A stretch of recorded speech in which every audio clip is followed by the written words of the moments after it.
Morning, guys. Welcome to Coffee Chat. Mm-hmm. Mm-hmm. Mm. Wow, that deserves another sip. I'll tell you what, that was so good. Let's have another one. I'll tell you, wow. Mm. Mm. Oh. Frank and Rick, you don't know what you're missing. Now, these are two guys that were from Utah that caught up with me at XRP Vegas. And of course, they don't drink coffee. I think, that's at least what one of them was telling me and stuff like that. And I'm like, wow, you guys don't know what you're missing. But anyway, guys, I'll tell you what an absolute gorgeous start of today. Beautiful, beautiful. Just look how gorgeous it is. Hearing the birds just tweeting like a song like crazy. And you know what? I think, sometimes with all the confusion and nonsense that's going on in, this wide world, and not just that, but all the broader marketplaces and things, you have got to take time to just literally exhale and enjoy these moments. I'll tell you what, you really, really do that for sure right there. Wow. Mm-hmm. Mm. Guys, reading articles today. And a lot of folks out there right now are just holding their breath, reading some articles on the hedge and stuff like that. And they're holding their breath for the CPI numbers and the PPI that are coming out tomorrow. And of course, Jerome Powell's getting out there and he's giving a big speech. And I really believe we're going to see, just a continued pause. Now, if we get a cut, it's because, guys, they want to literally just turn the presses on like crazy. And we know that this economy, the way in which they're trying to sell the narrative, I mean, you even have Biden out there saying, oh, wow, we're turning the whole thing around. Where? Well, how in the world are they turning it around? They're not turning it around for you and I, that's for sure. I'll tell you what, things are worse than ever. In fact, I was reading another article where you had Red Lobster closing some 80 stores or 80 restaurants across the country, and without any notice whatsoever, just bang. It's like they're open on Friday and by Monday, that's it, they're closed, and that kind of stuff. And when you see that happening, and you realize, like, okay, the restaurant market is really fickle and stuff like that, but these are big chains that have been around for a long, long time. And when you see them closing down 80 of their restaurants across the country like that without any notice whatsoever, then hey, a lot of people aren't out there, eating and doing all the things that they did before. People are cutting back big time. They're making choices. Do we need this cable TV? Nope, we don't. Do we need this extra, how unlimited plan on our cell phones when it comes to renewal? No, we don't. And all that kind of stuff. And they're making choices. Why? Because they're realizing it's getting tighter and tighter and tighter. Of course, other marketplaces, are finding it harder than other industries, not marketplaces, are finding it harder than different ones, right? And the restaurant and service business is definitely feeling the pinch. I mean, when Judy was out and we had some, big time events to go to, she was out getting her hair done. And, they're telling her out there at these salons and stuff, hey, listen, we're seeing a big time reduction in the clientele that they would normally get. That tells you volumes, guys. You don't have to be a rocket scientist. In fact, having said that, I'll say this. It's you and I, the rank and file, that are out there doing our day-to-day shopping at the various grocery stores, going to the salons and doing this and that. We have our fingers on the pulse of this economy way better than what these folks up there in Washington do. That's for sure. Because, guys, they're so removed. They're so far removed and detached from the real world that it is truly, it mesmerizes me when I just consider the lack of empathy that they seem to display when it comes to the real world people right on the streets kind of pain that are going through that. And that's why, look, if I'm going to support anybody in any kind of in this next election cycle, I would be supporting people that really have been there and are absolutely interacting with their community. And for you guys out in Massachusetts, boy, I'll tell you what, you have got a big time champion in John Deaton right there, because this guy is not just out there for him. We have seen it. He took on this whole SEC case, and he got over 75 100,000 people from around the world in his, where he took on that role there. And it was just amazing. And not only that, he has a history of doing this kind of stuff. And this is the guy you want to get behind. We got to get some of these people that are literally so entrenched in Congress. They believe it's their birthright and something that they can actually bequeath to their relatives going down the road.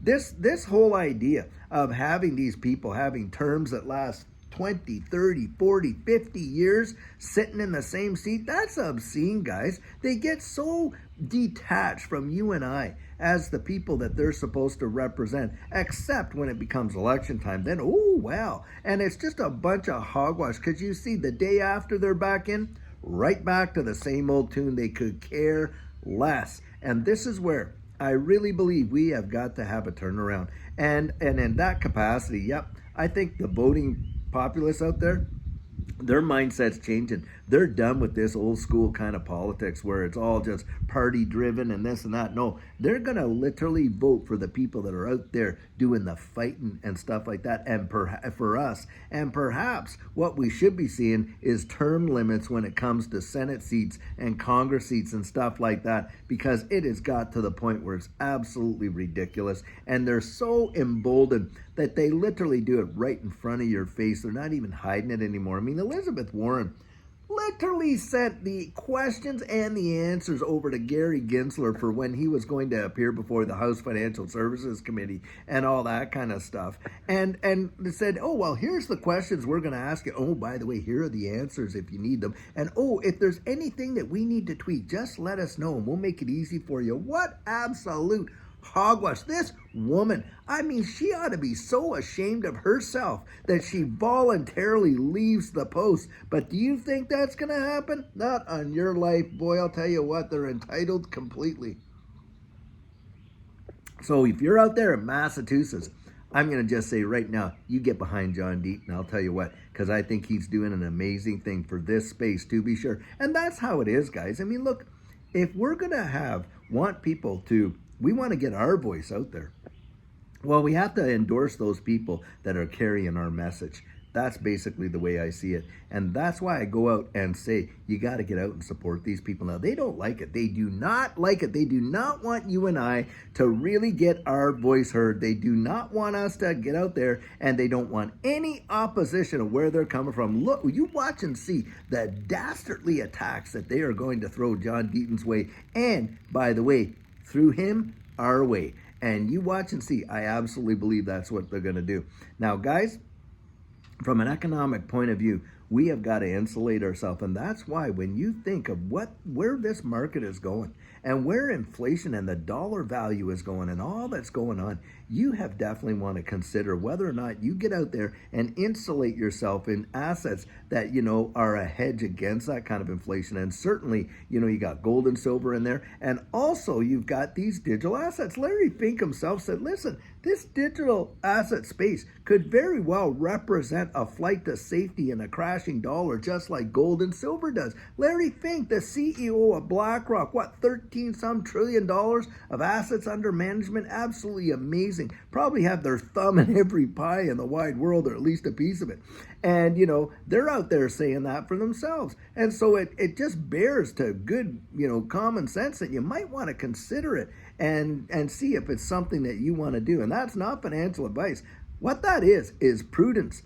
It's like, hey, telling someone you might want to save some money for a rainy day or something like that kind of thing. Well, the dollars that we have right now are literally being devalued as we speak, day to day. And that's why when you look at your purchasing power being diminished like that, hey, you want to slow that train down. Well, the only way I know how to slow it down is to get into assets that are going to actually be deflationary and not inflationary in those environments. That's for sure. I'll tell you right there.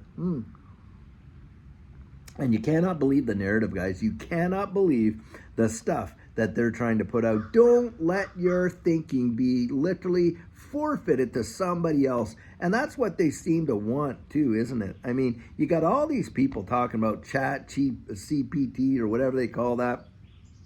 letting AI do their thinking for them and all that, getting their opinions off of, the fifth estate. Can you trust the fifth estate? Can you trust what's coming down from these media channels? Absolutely you can't. And in fact, guys, I would say this: don't even trust what you're hearing on YouTube. YouTube is confluence, and I include myself in that as well. Why? Because I am absolutely convinced that the answers you find for yourself genuinely are the ones you're going to trust the most. Now, you may find that when you get those answers, hey, well, I agree with what this guy or that guy is saying and that's why I say that's confluence. It is not research. Guys, come on. I have said so many times how when you're watching me, you're getting my 100% biased opinion. Haven't I said that many, many, many times? And that's what it is, guys. I make no bones about it. I'm sharing with you what I perceive, my points of view on everything that I see going on. And I'm sharing with you what I'm doing, what Judy and I are doing.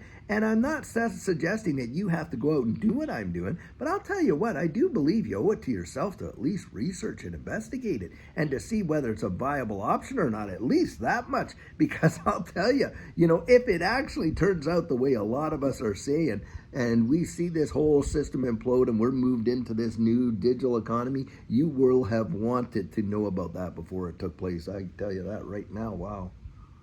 And guys, it is a scary world. It's a scary world. Why? Because we're being lied to practically on every single front.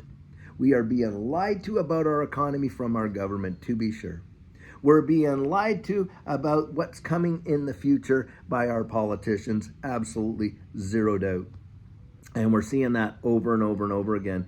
These people that we have put in place to absolutely help lead us into the things that we're supposed to be doing. That's what leaders are. By the way, I'll say this, and I think it was John Maxwell. I'm not sure who made this quote. It's not mine originally. But the thing is this: if you think you're a leader and you're out there like that, but nobody's following, man, you're just out taking a walk. You're not leading anybody. And a lot of these people out there that are supposed leaders, you have to ask yourself, well, what are they leading us into? Well, I'll tell you what, from what we've seen so far, it looks like it's going to be absolute, just catastrophe when you look down the road. It's the never ever plan. Do you think the United States is ever going to pay off this debt? Not on your life. They're absolutely just borrowing from the future, borrowing from the future, borrowing from the future, and bringing it right into today. That is exactly what they're doing, and that is the whole point of the Federal Reserve and every other central bank, is to inflate, inflate, inflate until they blow it to kingdom come. And for them, it's just the accumulation of wealth and power and control, and that's all it's all about, guys. That is all it is all about. The debt market that drives this market is just insane, and that's what's really going on. I'll tell you what, and if you want to really research it, you'll find out pretty darn quick just exactly what's genuinely going on behind the scenes and how they're leading us like lambs to the slaughter and what's coming, and it is terrifying. Have you ever looked at the Dow on the 100-year chart and where it is right now? Man, I'll tell you what, if you do, it will send shivers up your spine if you really put your mind to it, because the crash that is potentially coming is going to be so cataclysmic when it comes that it'll make the Great Depression look like an Easter party or a birthday party or something like that. It is going to be truly insane. I genuinely believe that. And most people are completely unprepared and absolutely oblivious to the new digital economy and what could be a genuine flight to safety. And anyway, that's why I say get out there and research it. Well, guys, I sure hope, regardless of what's going on, you take time out to have an amazing day.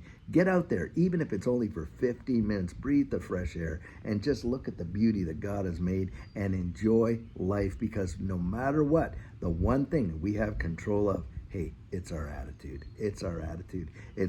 We can't change what people do and how their actions towards us, but boy, can we ever have control over our reactions. And I was just coaching a lady yesterday. Really impressed. Why? Because this lady has endured some amazing hardship in life, but boy, her attitude, how she turned it around. Truly, truly amazing. Well, guys, until later on today, when we have a fabulous video for you, have a great one and take care.